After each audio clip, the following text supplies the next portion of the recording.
Hello students, welcome to our online पाठशाला।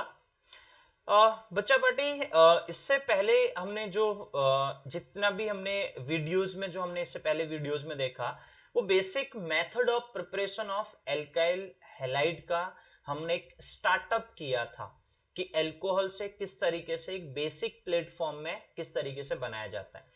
अब यहां पर बहुत सारी चीजें आती है बेटा, तो मुझे आपको चीजें कवर अप भी करनी है।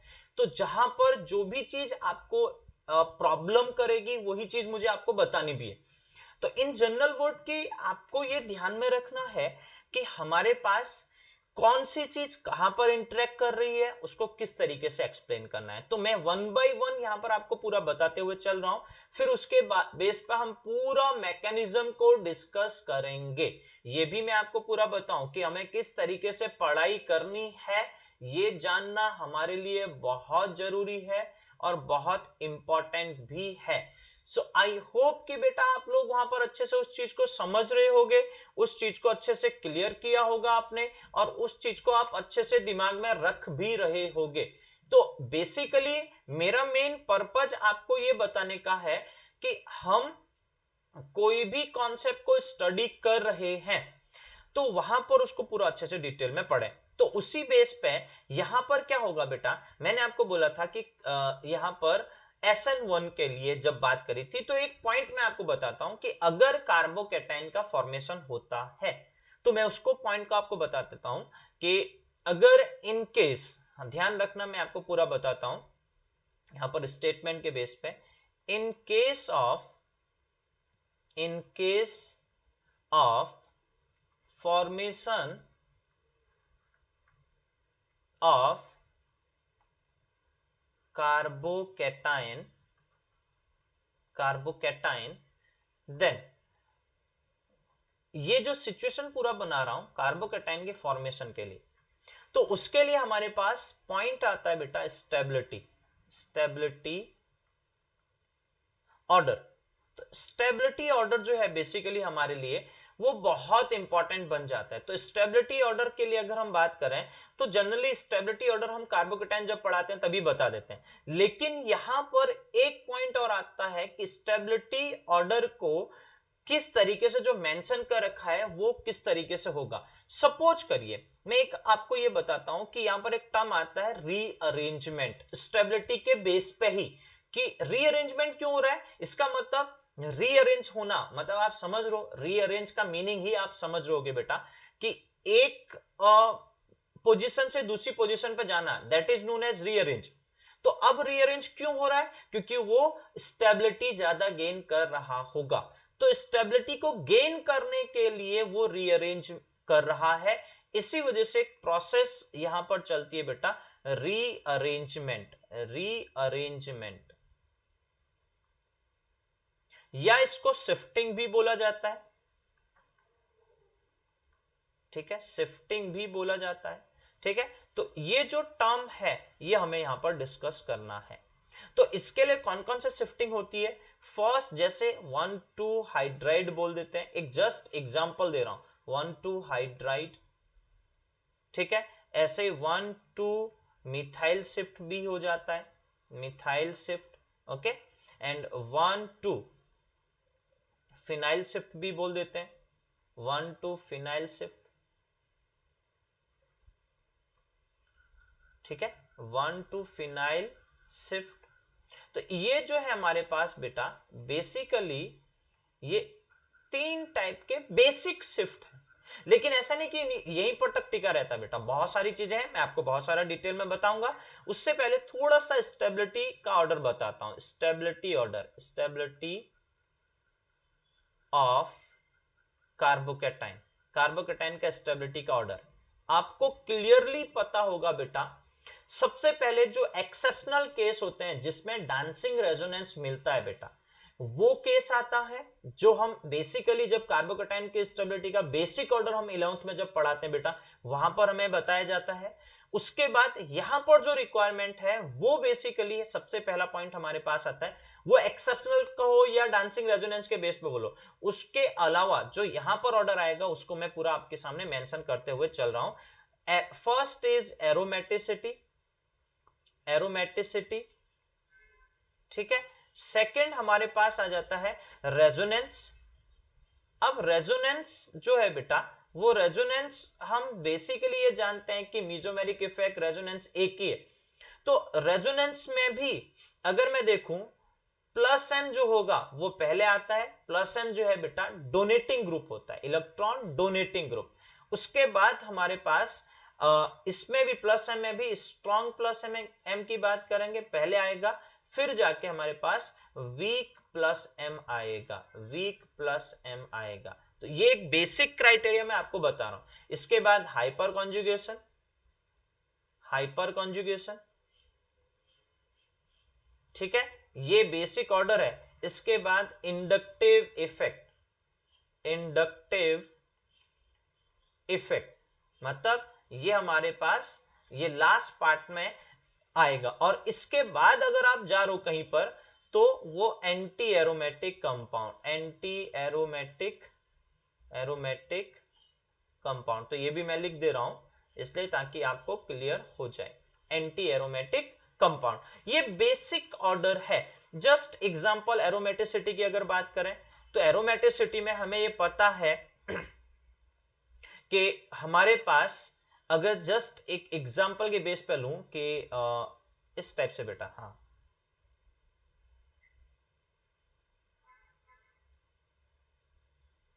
ठीक है, यहां पर पॉजिटिव चार्ज है और इन पोजीशन पर डबल बॉन्ड है, डबल बॉन्ड एक छोड़ के, डबल बॉन्ड एक छोड़ के, डबल बॉन्ड, ठीक है। तो इसकी स्टेबिलिटी ज्यादा होगी as compare to this one. ये भी एरोमेटिक कंपाउंड है, ये भी एरोमेटिक कंपाउंड है, लेकिन यहां पर क्या है, उसका जो पॉजिटिव चार्ज है ज्यादा टाइम तक डिलोकलाइज होगा, इसलिए जितना ज्यादा टाइम तक डिलोकलाइज होगा स्टेबल उतना ज्यादा होगा। ये पॉइंट हमें क्लियर होना चाहिए। तो ये एरोमेटिसिटी के बेस पे ये ऑर्डर है।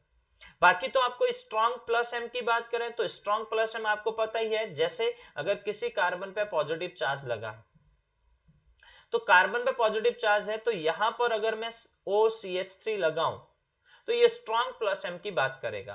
तो इस टाइप से स्ट्रॉन्ग प्लस एम हम कंसिडर करते हैं। जैसे हमारे पास इसी को अगर देखूं, एक ये पार्ट हो गया, अगर मैं इसकी बात करूं, ये ज्यादा स्टेबल है एज कंपेयर टू अगर कहीं पर कार्बन पे पॉजिटिव चार्ज है। जस्ट इस टाइप से मैं उसको रेजोनेंस में ही दिखाऊं तो आपको आई थिंक वो पूरा अच्छे से क्लियर होगा।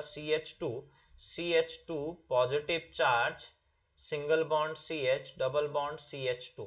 तो यहां पर रेजोनेंस हो रहा है, देखो ये बॉन्ड इधर टूटेगा और ये पॉजिटिव चार्ज नेगेटिव चार्ज मिलके बॉन्ड बना देगा, रेजोनेंस हो रहा है।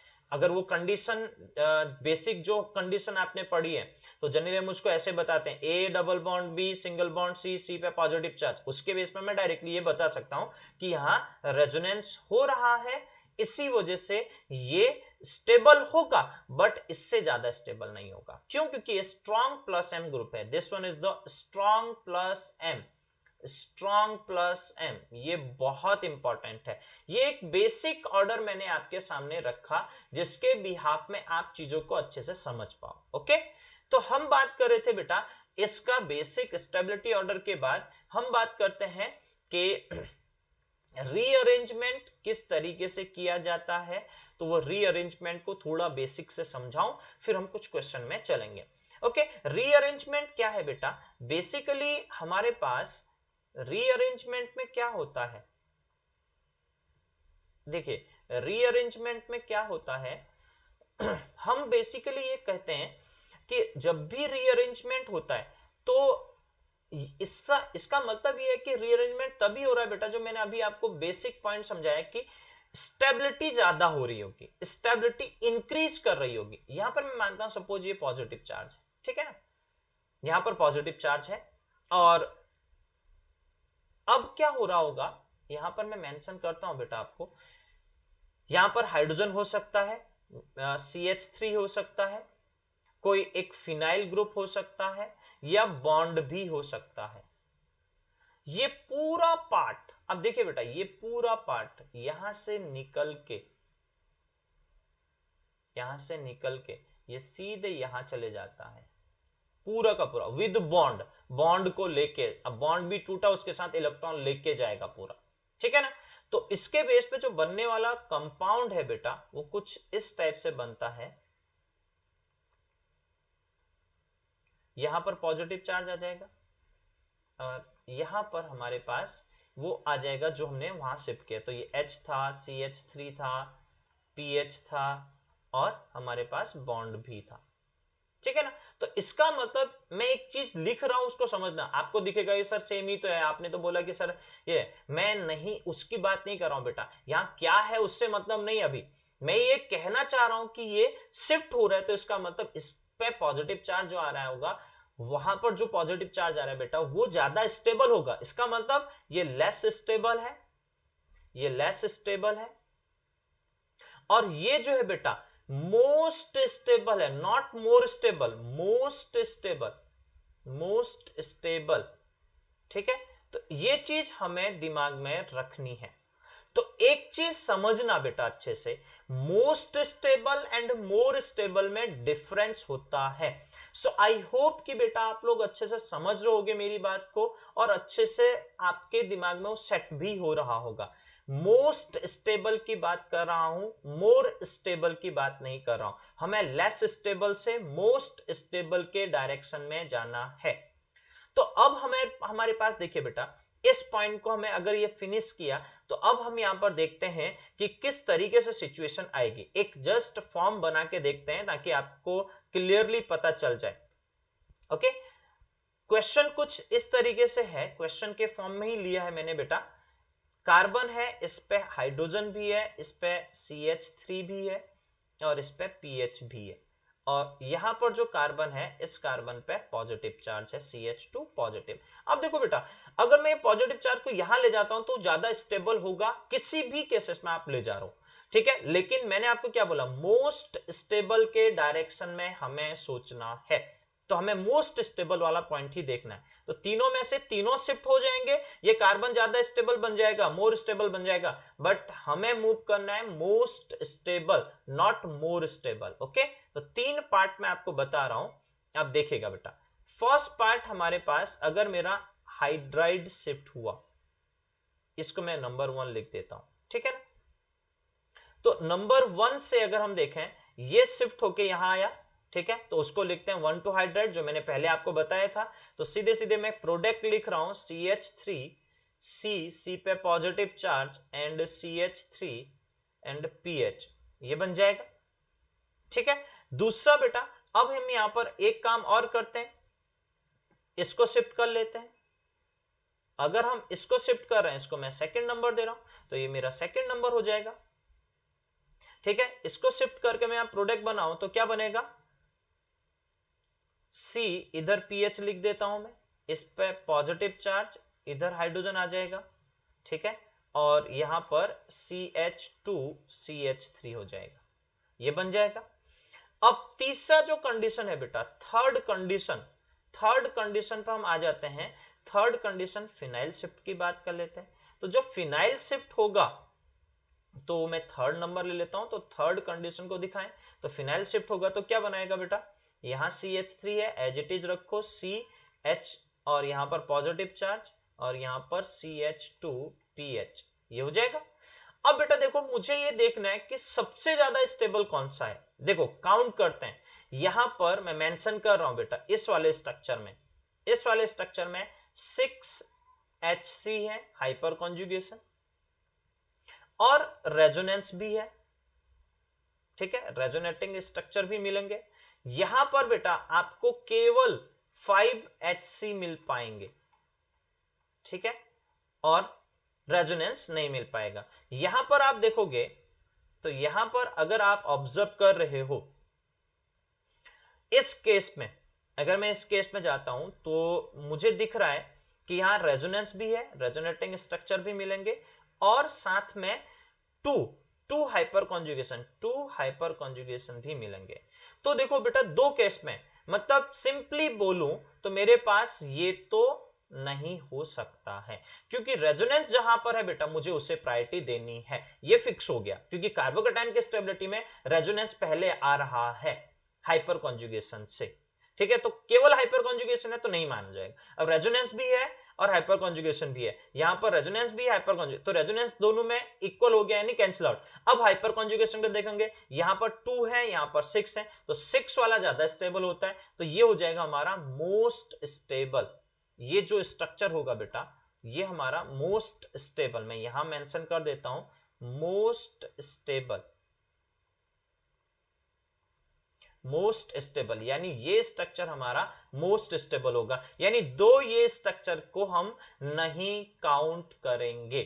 हमें शिफ्टिंग करनी है तो वन से शिफ्टिंग, वन पाथ को लेके शिफ्टिंग करनी है, सेकंड और थर्ड से शिफ्टिंग नहीं करनी है। सो आई होप कि बेटा आपको ये पूरा समझ में आया होगा। इसी को मैं एक ग्राफ से आपको पूरा एक्सप्लेन करता हूं ताकि आपको पूरा समझ में आ जाए, ठीक है। किस तरीके से, ग्राफ में क्या है बेटा कि जनरली हमारे पास, हम जब ग्राफ की बात करते हैं तो यहां पर पोटेंशियल एनर्जी और यहां पर रिएक्शन का प्रोग्रेस देखते हैं, रिएक्शन का प्रोग्रेस।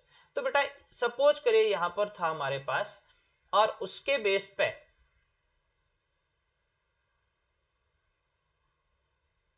वो यहां पर इस तरीके से पाथ को दिखा रहा है,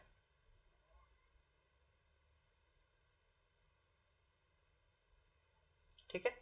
3 पॉइंट मैंने आपको बनाए और तीनों पॉइंट यहां से समझना है, 1 2 3, तो वो तीनों पॉइंट आपको जो देखने हैं बेटा। अब देखिए अगर यहां पर हमारे पास जो मैं देखूं, मैं पॉइंट वाइज मेंशन कर देता हूं, सबसे लेस स्टेबल थर्ड वाला, तो थर्ड वाला यहां पर लिख लूंगा, ये थर्ड वाला है, ठीक है, जस्ट वेट, थर्ड वाला है, ये थर्ड की बात कर देगा, और यहां पर सेकंड वाला आ जाएगा, यहां पर फर्स्ट वाला आ जाएगा, ठीक है। यहां पर सेकंड है, यहां पर फर्स्ट है। तो अब देखिए बेटा, फर्स्ट की पोटेंशियल एनर्जी मिनिमम, और जिसकी पोटेंशियल एनर्जी मिनिमम वो मोस्ट स्टेबल, तो ये मोस्ट स्टेबल ये कहलाएगा। तो जब भी आपको ग्राफ में भी इस चीज को समझना है तो इसी सिनारियो से आप चीजों को समझोगे और उसको रिलेट करोगे, और उसके बेस पे ही आप उसकी स्टेबिलिटी को डिफाइन करोगे।